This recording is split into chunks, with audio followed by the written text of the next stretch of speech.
Colonialism in agricultural development.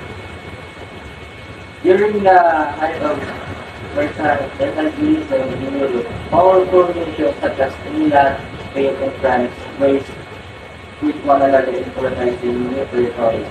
Kumbaga, mga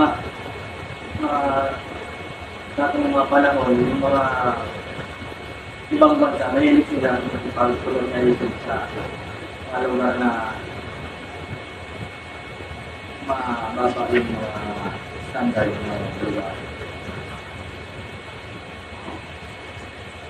The prevailing concept then was that real strength and prestige in country that dependent on the accumulation of precious metals like gold and silver.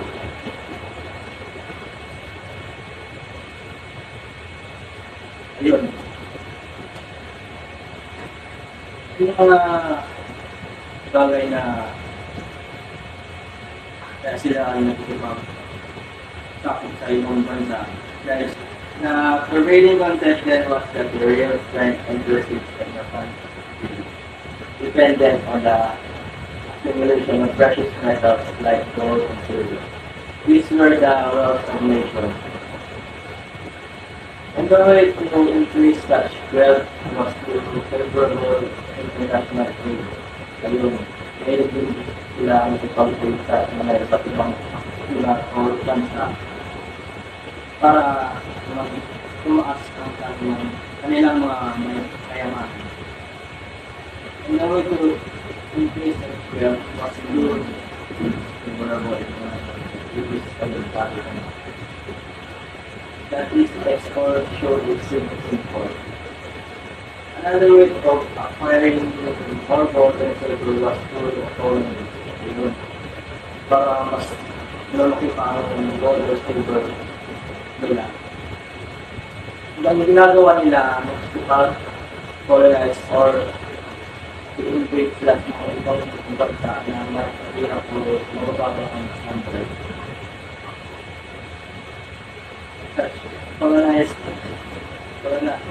provide not only purchase mineral but also raw materials to the mother country. Hindi lang metals ang kailangan nila but also may ibang materials kailangan nila.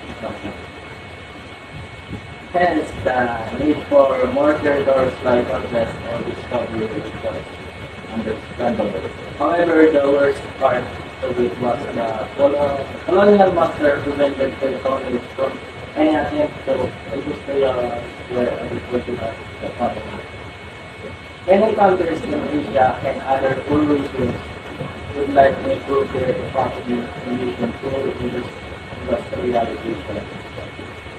Not a few of them have a long history of colonial globalization. Therefore, European master discouraged them from any industrialization attempt. For instance, their trading handicraft enterprises were reduced. According to William author of the rule of agricultural in Asia and economic development, foreign development centered to appear in interests such as plantation and mining enterprises in the past. Economically small scale and counter population industry. We are increasing awareness of the benefits of industrial economy as dependent on less developing countries depends on economic nationalism. However, the road towards industrialization is still numerous obstacles. We have to handle unfavorable values and institutions aside from the youth capital investment. This chapter represents a view of some Filipino and nationalism on agricultural economies. Bureau of National Corporation and the industrial power in the design our agricultural economy. and the progress of industrialization. Economic nationalism. For centuries until 1946, colonial administration included the Philippines, which the Spain.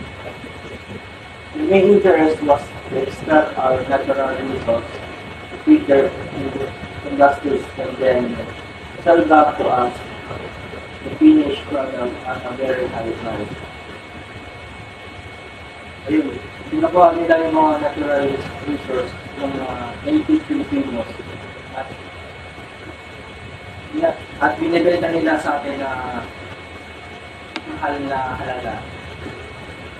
This was exploitation. And this has been going on until now in other particular countries.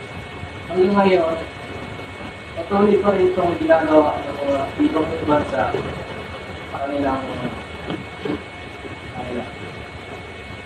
foreigners took our metals and yung silver or fiber and green, copra and coconut of sugar and cotton. They enrich their economy and keep their industries going, but they make Filipino people poor and slow. Ayun. Mas pinapalakas pa nila ang kanilang economy at industrialization nila. Filipinos are critical of Western style and techniques. The tragedy is that we do not distinguish the good from the bad. Ayun, yung mga Pilipino, madali sila maka-adapt ng mga Western styles and techniques. Pero hindi naman nila ginagawa sa tama. Pero, ayun, ginagawa nila sa mali. The useful from the harmful. We copy city lifestyle, drug abuse, sexual freedom. A true Filipino nationalist should reject such as foreign aberration, which do not contribute to the enrichment of our culture. In the same manner, we should spurn all those foreign things which only depress our economic and social condition. The Philippines as an agricultural economy. The control of the economic life of a colony is essential to any colonial power. Some nations do it with the force, but the United States has done it in an apparently benevolent gesture. Through their colonial instrument of education. Ayun. Ang Amerika ay isa din sa nagsakop sa Pilipinas. At syempre may tabang din ang Amerika, which is the education. Not only the education but some of it which is the sports like basketball and the religion.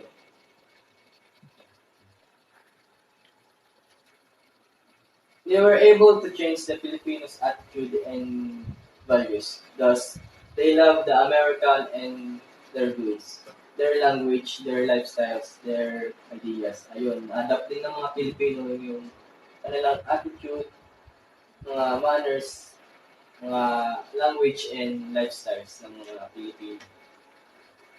American books have pictured to the school children a beautiful portrait of a rural Philippines. There is happy and healthy farmer. The pretty barrio girls in a bright green patadyong and the cute nipa hut. However, such education has hidden objectives. It stresses the belief that the Philippines is essentially meant to be an agricultural economy. This discourages any intention towards industrialization. The ideal farm life in the American books never emphasized the poverty, the disease, and the ignorance of backwards agricultural communities. The highly educated Filipinos live and work in big towns and cities. They have no interest in improving rural life because they have no understanding and appreciation of its economic and social problems. May mga Pilipino din na mayayaman at nag-study sila sa mga ibang bansa and siyempre sa Amerika. Pero hindi naman nila na-realize yung mga buhay ng mga mababang mga Pilipino dito sa Pilipinas. Kaya parang wala lang sa kanila.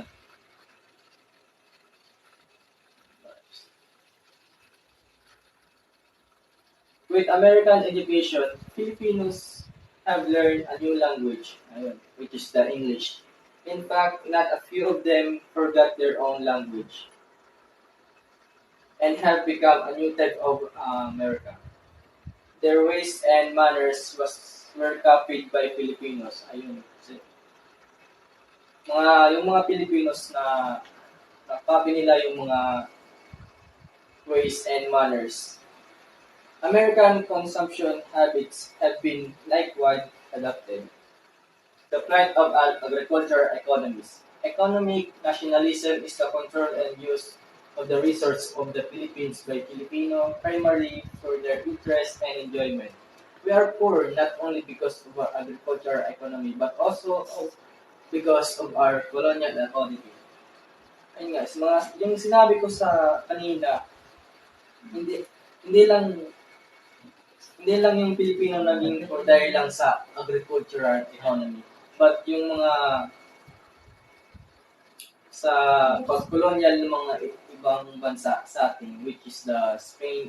Our educational system enhanced our desire for political liberty, but it has neglected to develop economic nationalism among the Filipinos. Instead, ideas of economic dependence on America have been infused into the minds of the Filipino people. Sorry. The economic policy in the Philippines was not made by the Filipinos and was never intended for the welfare of the Filipinos. Its basic objectives are to perpetuate an agricultural economy and to attract direct foreign investments. Such objectives can only serves the interests of the aliens who dominate many major sectors of the Philippine economy. It is noted that the America Assistance Program in the Philippines is focused on rural development. It is wrong to equate economic development with rural unemployment and low per capita income. Among other things, remain in unresolved, thus the nation is still poor. It only produces raw materials for export, which is always losing and in our foreign trade. The price of imported finished goods is several times higher than that of the raw materials. Eventually, selling agricultural product has no regret impact on the economy, especially if those products are in the hands of aliens who get most of the profits. Profits. The millions of poor farmers who are the real producer are again exploited. Industrialization as a solution. Centuries of colonialism blinded us to our own economic potentials. It made us believe that only Western countries were capable of achieving an industrial economy, and that it was beyond to the competence of the Asians. Such grand deception was impressed on most Asian by colonial masters. However, the success of Japan in its industrialization program has taught other poor nations, especially other Asians, a great lesson to learn and a good example to emulate. During World War II, isa din ang Japan sa mga sumakop sa Pilipinas at sa mga ibang countries, which is the other countries in Asia. Industrialization can increase production, hence and more employment and income. Thus, the surplus rural labor will be absorbed. In addition, farmers during their slack seasons can work in factories near their farms. But the more significant contribution of industrialization to agriculture is the increase in demand for agriculture products and byproducts. ayun, yung pagtaas ng mga produkto ng agricultural products sa pag-demand. Factories will need more raw materials. Moreover, local industries can produce modern farming tools which will greatly improve agricultural yield per hectare. The policy of industrialization, the economy should be pursued vigorously and sincerely. Many of industrialization programs are assembling. Many of the industries are our government points to with pride as achievements of their so-called industrialization program are assembling, bottling, packaging, or placing the finishing touches of a finished imported product. Ex- Exploitation of agricultural countries. Agricultural countries are poor and industrial countries are rich. In the relationship between the two, the farmer is dependent on the latter. Such as dependence has been a source of exploitation and poverty of the agricultural countries.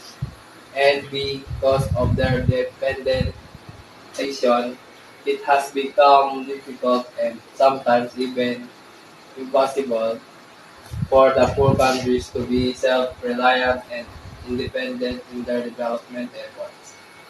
The small elite ruling class in poor countries such as landlords, entrepreneurs, merchants, public officials, and trade union leaders who enjoy high income, social status, and political power are benefited by the present situation. Their principal interests are rewarded by the power group in the rich countries like the multinational corporations, national bilateral agency, United Nations agencies, and organizations such as the World Bank. The activities and areas of elite class often serve to prevent any sincere reforms that might benefit the poor masses. Thus, the third world countries remain poor because of the exploitative. Another factor which contributes to the poverty of the third world countries is the so-called false paradigm model. Western cultural technology. Dr. Burton T. Panay, a noted Filipino agricultural economist, argued the Philippine government to terminate the service of the International Rice and Research Institute. There are reasons to believe that IRI and other allied organizations which are funded by the industrial powers and tools of transnational corporations. For example, IRI has developed rice technology which has made the Philippine agriculture industry in primary customers of Western-made fertilizer, pesticides, water control, technology, mechanical power, technical know-how. The AV strategy of rice production makes the Philippines dependent of technological needs which are available only from industrial countries that finance it. Likewise, Farmer Director Ricardo M. Lantican of the Institute of Plant Breeding, Aplos Baños, exposed the subtle way in which Western technology has been creeping in the Philippines on agriculture.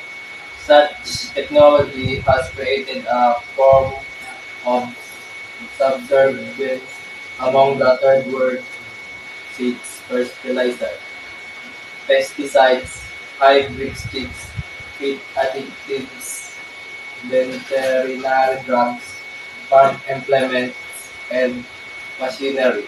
The importation of these are reduce the resources of our country, Lantican. advise the local scientific community to develop the indigenous technology which will maximize farm profit and one which will benefit subsistence farmers. Benefits of industrialization. Gunnar Myrdal, a famous economist, observed the issue of industrialization in his survey of Asian countries. He International Bulletin today, June 7, 1981, stated the reason for the appeal of industrialization to intellectual leaders of South Asia. Number one, growth of modern industry will give employment to the underutilized labor force in agriculture and other areas of the economy. Ito, industrialization is believed to be crucial to development strategies. This will induce activities in the economy and lift it out of stagnation. Number three, the successful economic growth of Russia through planted industrialization provides demonstration effect on South Asian leaders. Therefore, the decline in world demand for raw materials, the prospect of decreasing income and growing population have encouraged South Asians to search for a better resource. Number five, industrialization offers modern techniques of production to a backward economy.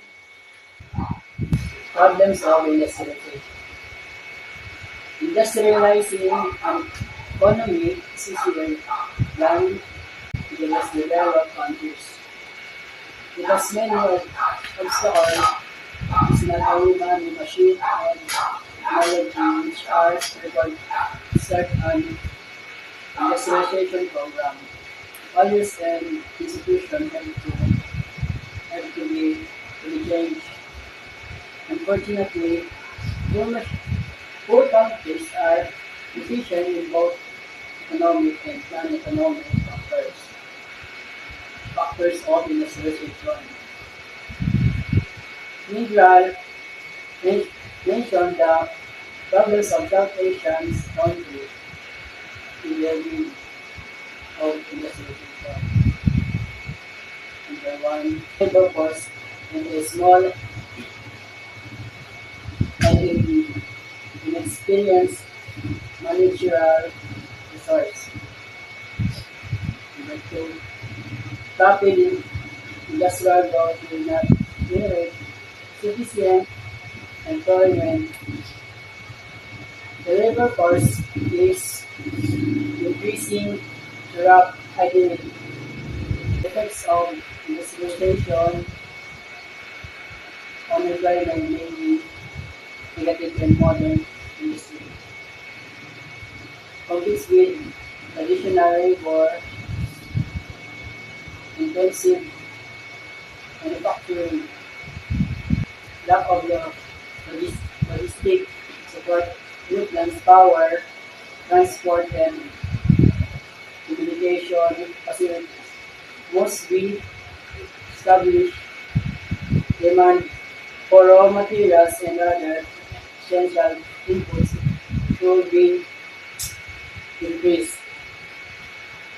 Domestic resources are not enough to supply such need of an industrialization program. Number four,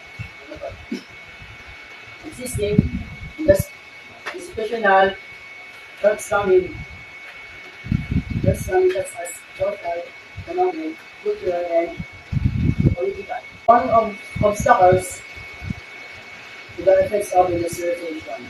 Number five, attitudes and values of South Asian are not contributes to economic growth through industrialization. However, did not discourage South Asia from this from their desire to industrialize their economies says that there should be mass education. While, however, did not discourage South Asian countries from their desire to industrialize, industrialize their economies. He, sugge- he suggests that there should be mass education and basic value and education as the support of the industrialization program. He did not think of the automatic effects of industrialization on economic activities as visualized by South Asia. Moreover, he proposed that the institution guards should be implemented with rigorous policy, measured in measured in rising labor organization and productivity in other sectors, including agriculture, which is the largest and most important of all policies of the government.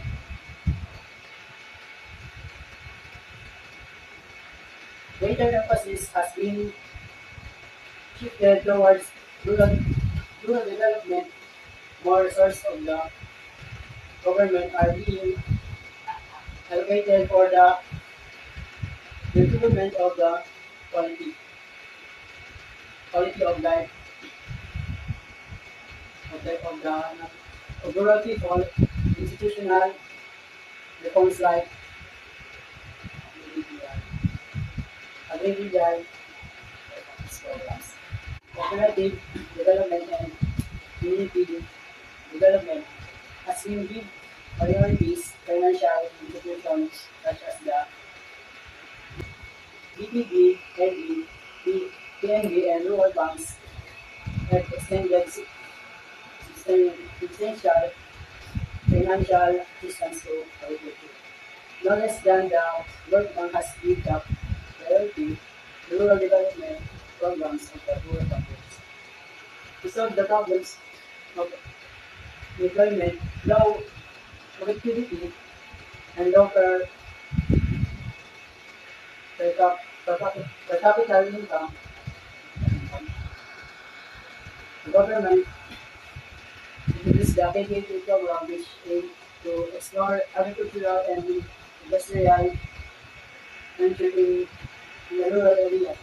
The plan of the government has to put up at least one KKP programs, one KK project in every city. And currently in Ohio, the FAO official cited the KKP program as an anti-poverty reform. However, he said that the KKP could only succeed if the common Filipino participate in it according to him. Many socio-economic projects of the third world government failed because they lack the genuine genuine participation of the people. KKK has not successful due to the payment problems. The Ramos administration created the National Livelihood Support Fund to proceed credit to cooper- cooperative, cooperatives, NGO, and financial institutions in NGO and financial institution, institution in the rural areas. Nonetheless, nonetheless, the government has not neglected neglected the NGO and financial institution in the rural areas. Nonetheless, the government has not neglected its program to industrialization. It has laid down the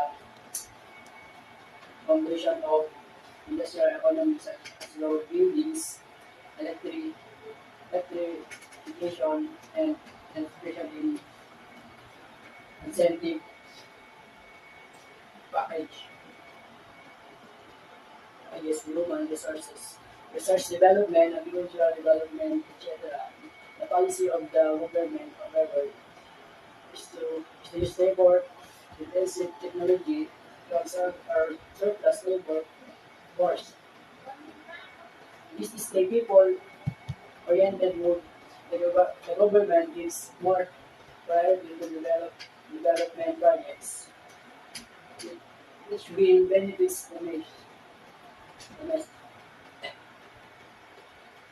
the present leadership in the government has realized the shortcomings, shortcomings in our relationship with the United States as a result of started exploring the other markets in the countries. A few years ago, it was not really anymore on its traditional market, use market the United States.